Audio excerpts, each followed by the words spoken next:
Alrighty, I have made it to my next customer. Um, Let me see what town I'm in.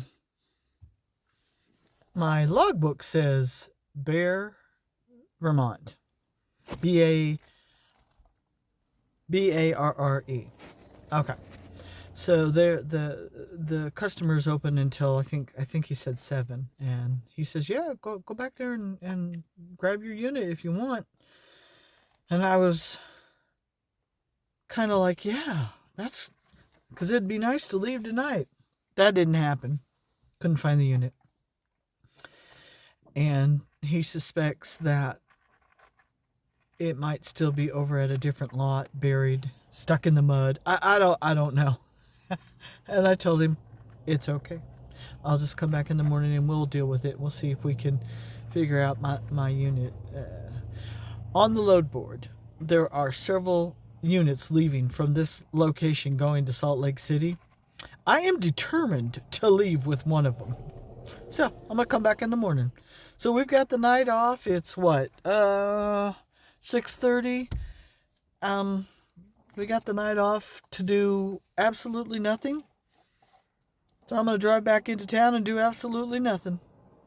And then pop back up here in the morning. They open back up at 8. And I'm like, okay, I can be here. All right, so that's the update for now.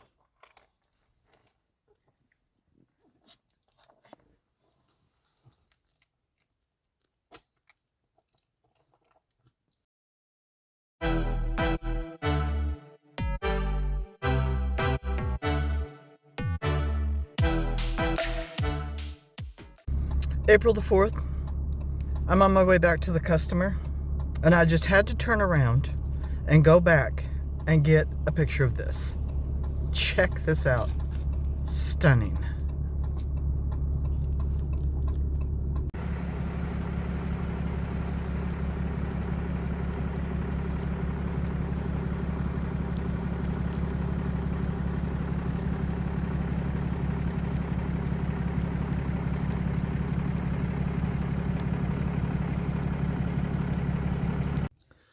All right, update from at the customer, the unit that I'm dispatched on.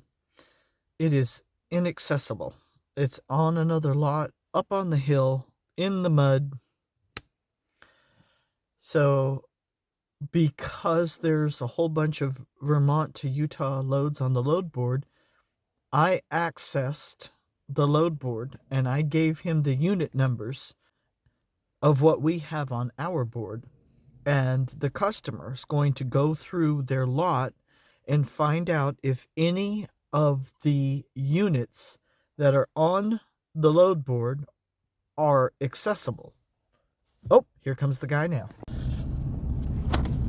All right, after the customer did some looking around, there is one unit that is accessible that was on the load board, and I'm trying to contact my traffic manager now, but the cell signal service here is so bad that I can't get an outgoing call. I did send an email, but what I'm going to do, I told the customer, I said, I'm going to drive back into town closer to the big road and see if I can get signal.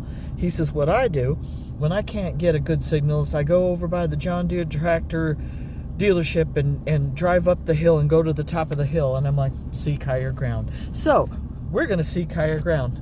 Big girl's getting to use her four-wheel drive today. I hope she's happy using her four-wheel drive. Are you a freezy baby? I drove all the way out of town and up the hill, and I'm up by the hospital, and I cannot get a call to go through, but an email did go through, and another traffic manager, not mine, asked me if she wanted me to if I wanted her to switch me out on the loads, and will the landing gear go up? And I said, well, go ahead and switch me, and I will try to see if the landing gear will go up, and if it doesn't, you'll be the second to know. So I'm going to head back down the hill to the customer, and we'll see if we can nab this other unit. I am determined to leave here with a unit. I am giving it my 110%ist. Oop, snow plows. I gotta get out of the way. Everybody's busy plowing everywhere.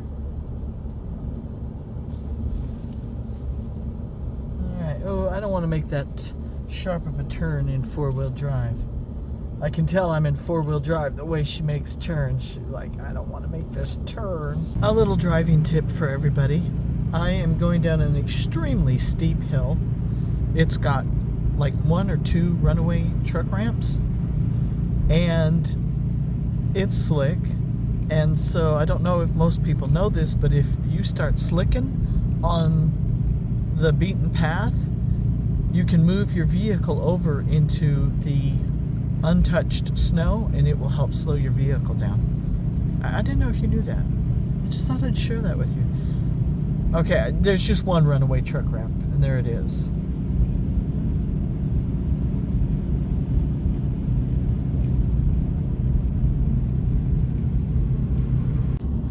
We are gonna go see if we can find the unit. I just wanted to film a little so you can see the weather and what I'm dealing with.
Solitude.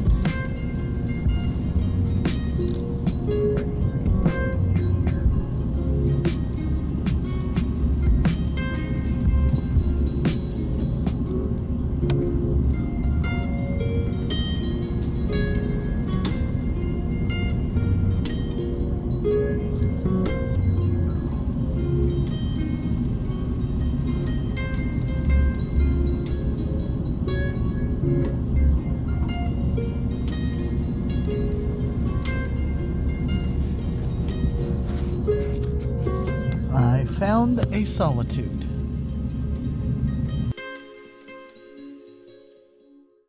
Alrighty guys, I couldn't get it to go. The landing gear did respond and it was retracting, but because of the way the unit is parked, it's on a hill, and as you can see, the weight of the unit, it is sunk down pretty deep into the gravel. And I don't have much clearance left. So while I was retracting the landing gear, the computer keypad came up with the nose of the unit is too low. And I'm not about to drag it through the gravel. That's not me. I'm not into trying to mess up a unit. And the other issue is this middle landing gear has been extended down also, so that was the other issue. And I'm just not willing to. I want this load, but I don't want it that bad. I'm not gonna attempt to drag a unit through the gravel to get it onto level ground. I walked back to the customer office and asked them if they had a piece of equipment that could move it out of its spot and put it on level ground for me, because I said, yeah, the landing gear is working. And they said, no, all we've got's a pickup truck just like you. And I went, well, it's your problem now. He goes, yeah, we'll have to try to figure out a way to get it out of there. So I'm gonna pull my jump pack. I had it, the unit came with the battery, but the battery was dead, so I hooked my jump pack up to give it a little juice. And so the landing gear was operational right up until the computer system said that the unit is too low in the front. So I'm going to unhook and send my traffic managers a message that I just couldn't get it to go. And I'll look at the load board and see if there's anything else that can get me back to Indiana. But right now, I got nothing.